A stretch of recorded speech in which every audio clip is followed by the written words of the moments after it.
Welcome to Kevin Lau Consultancy, Singapore Property second episode.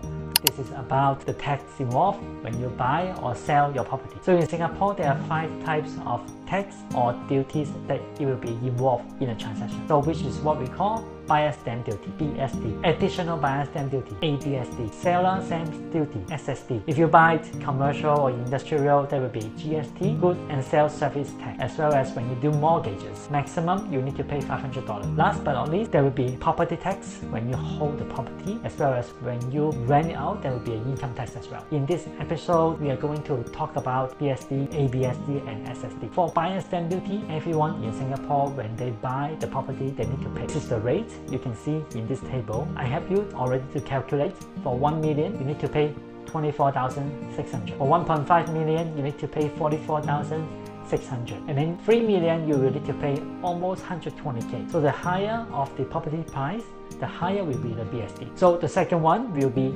ABSD. For ABSD, which is Additional Buyer's Stamp Duty Singaporean, the first property you don't need to pay. The second property you will need to pay 20%. However, there will be a method to help you to save the duty, which is sell one, buy two strategy. So for the sell one, buy two strategy, what the couple need to do is, if the first property is under joint tenancy, you need to sell it out or decouple it, and after that, then the other one can buy another property. So this is what we call sell one, buy two. So for PR, there will be 5% of the ABSD, and then for foreigner, because Singapore government do not want to have too many people to come and buy a property, so that's why Singapore government increased ABSD to 60%. There's some good news for American. If you are American, there won't be any 60% for you. Your duty will be the same as local Singaporean. So same for Switzerland, Norway, Iceland, and Liechtenstein. For these 4 countries, it will be PR is going up, but for US, it has to be American.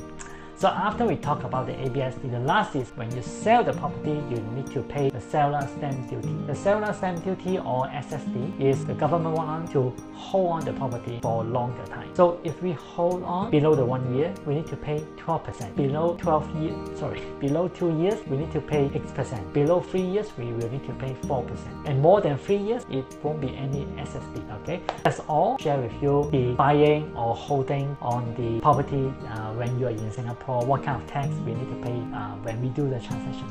Okay, so once again, thank you for watching Kevin Lau Consultancy, Singapore Property, this channel. See you next episode.